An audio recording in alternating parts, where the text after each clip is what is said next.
Hello అండి, hi అందరికీ.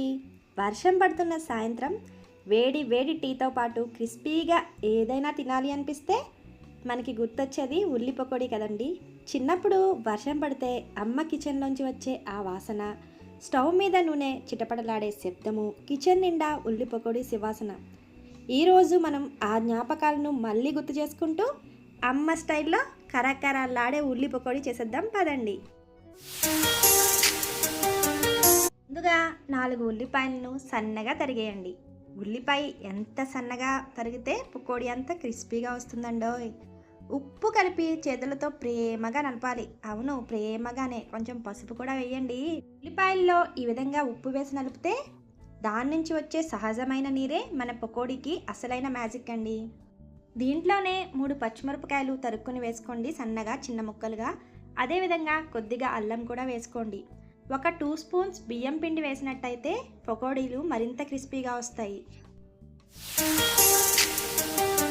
ఇందులో మీకు వీలైతే 1 స్పూన్ హీట్ చేసిన ఆయిల్ కూడా వేసుకోండి. ఇప్పుడు మన అసలైన హీరో అండోయ్, అదేనండి శనగపిండి. శనగపిండిని కొద్ది కొద్దిగా వేస్తూ మెల్లగా కలుపుకోవాలి.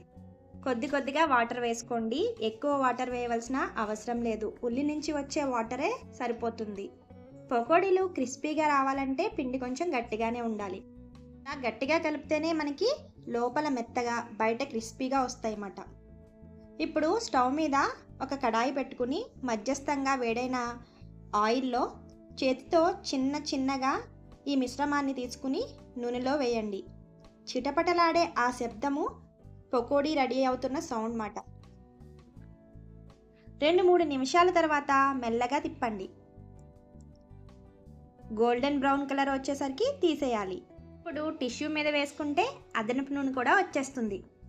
ప్లేట్లో కరకరలాడే పకోడీలు, చేతిలో హాట్ టీ. మొదటి ముక్క నోట్లో వేసుకుంటే బయట కరకర, లోపల ఉల్లి తీపి. ఇంట్లో వాళ్ళందరూ కలిపి తింటే ఆ మజాయే వేరు కదండి. మరి ఇంకెందుకు ఆలస్యం, మీరు కూడా ట్రై చేసి ఎలా వచ్చిందో కామెంట్ చేయండి. వీడియో నచ్చితే లైక్, షేర్, సబ్స్క్రైబ్ చేయడం మాత్రం మర్చిపోకండి.